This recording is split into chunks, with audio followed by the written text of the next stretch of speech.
გამარჯობა, მე დღეს მსურს გესაუბროთ იმ საშიშროების შესახებ, რომელიც წინა რგოლში არ მიხსენებია. ადრეც მქონდა მე ამის შესახებ საუბარი წლების უკან, მაგრამ ეხლა ფაქტობრივად ამის ჟამი დადგა, რომ ეს საშიშროება მოგვიახლოვდა. იმიტომ რომ ჩემთვისაც მოულოდნელი იყო და ალბათ ბევრი თქვენგანისათვის, რომ ესეთ ქალაქებს მოიფიქრებდნენ და ჩვენ პირდაპირ საქართველოს გულში დაიწყებენ მის მშენებლობას. მე გულისხმობ არაბულ ქალაქებს, ერთი რომელიც უნდა იყოს თბილისის გულში, ფაქტობრივად აგერ წანისში, რომელიც საუკეთესო ტერიტორიაა, იმის იქით უკვე რუსთავ ქალაქი იწყება და რა გამოდის ახლა ეს ქალაქი შეიძლება მე ქალაქის თვისება ესეთია რომ იზრდება და იზრდება და მე რუსთავს მიუერთდება რუსთავის მოსახლეობა ჩვენ უნდა ვიცოდეთ რომ კაიგვარიანად არის აზერბაიჯანელებით დასახლებული ტერიტორია. ახლა რა ხდება მეორე ქალაქს აპირებენ იმაში აჭარაში, ხო? აჭარაშიდაც ვიცით ჩვენ, რომ ჩვენი მოსახლეობის დიდი ნაწილი არის მუსულმანური სარწმუნოების. მე კიდევ ერთხელ აღნიშნავ, რომ სარწმუნოებასთან არანაირი კავშირი არ მაქვს, მაგრამ საშიშროებას წარმოადგენს ჩვენთვის ეს უცხო სხეული, ანუ უცხო ტომელები. ქართველი რომ მუსულმანია, ეს სხვა არის, მაგრამ სხვა ტომის ადამიანი ეთნიკურად სხვა ადამიანი ჩამოდის აქ და ძალიან დიდი დოზით არა ტურისტულად, არამედ მუდმივი ცხოვრების მიზნით და ამის უფლებას აძლევს თვითონ ჩვენი ხელისუფალი. აი ეს არის ძალიან დამაფიქრებელი. ეს რა მიდგომა არის საერთოდ, რომ იმაში უცხო ქვეყანაში შენ უცხო ეთნიკურად უცხო ტომს შეუქმნა საცხოვრისი. ეს არის დაპყრობა. ადრე დაპყრობა იყო იმას მოდიოდა და გიპყრობდა. მაშინ ცეცხლი და მახვილით იყო და ეხლა პირდაპირ მოდის და ინვესტიციებს არქვევენ. ამას ჩვენ არაფრით არ უნდა შევეგუოთ და შეურიგდეთ. მე ვნახე რომ ამოხმაურება მოყვა ამ ჩემს ვიდეო რგოლს. რაც შეიძლება მეტმა უნდა გავისიგრძეგანოთ ეს ახლა ერთი ადამიანის ორი ინდაც 1000 და 2000 ადამიანის გულთან მისატანი საქმე არ არის. ეს არის მთელი ერისათვის გულთან მისატანი საქმე და ამისათვის საჭირო არის მოქმედებები.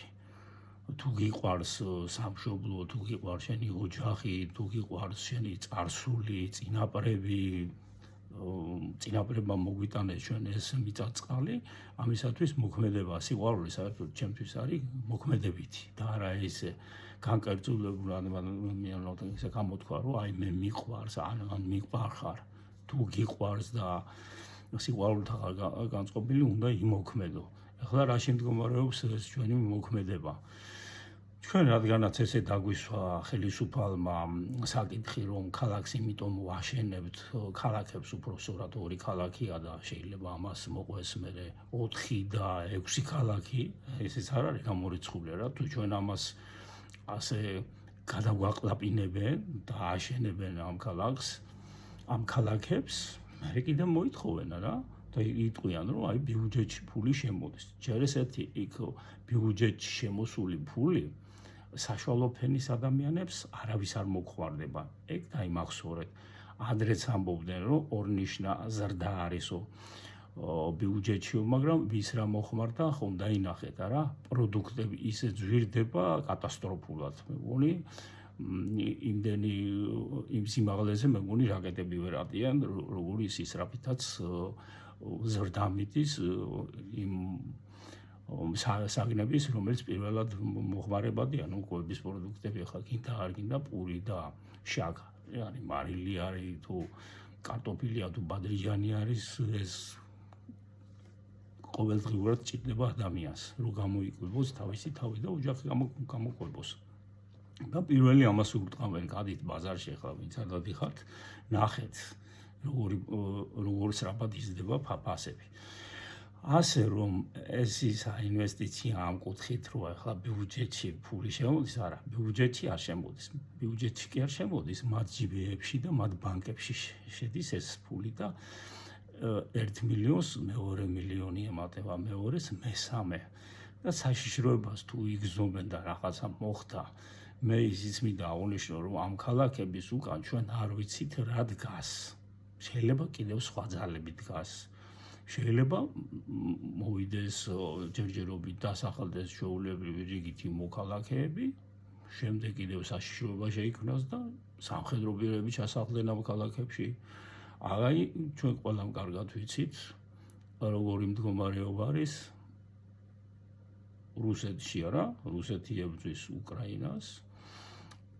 ამ უკრაინას ესე იგი თუ წაართმევს რუსეთი მთლიან ტერიტორიას, ეს საშიშროება ექნება უკვე ევროპის დანარჩენ ქვეყნებს, იქ არის პოლონეთი, იქ არის უნგრეთი, იქ არის რუმინეთი, იქ არის გერმანია და ასე შემდეგ. ნუ ეს ჩვენი საქმე არ არის, ასე რომ ვთქვათ, მაგრამ ახლა უკვე ხდება ჩვენი საქმე, იმიტომ წლების მანძილზე თუ თქვენ არა გაქვთ ამის ინფორმაცია,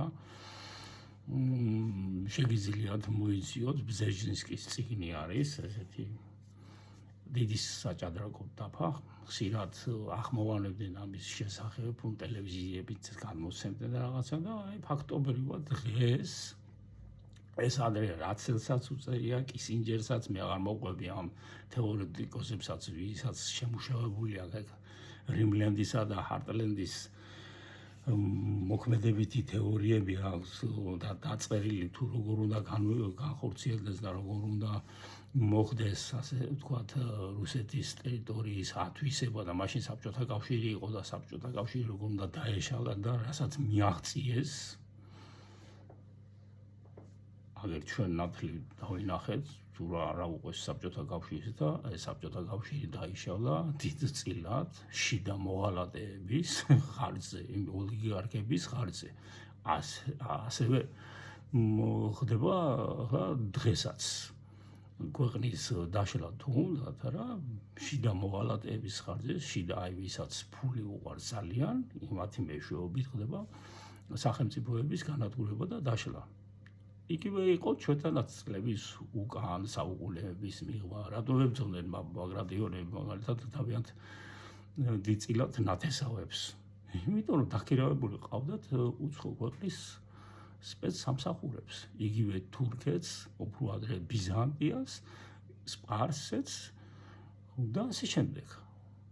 ციხე შიგნიდან ტყდებოდა, ჩვენთან კარგად არის ნათქვამი.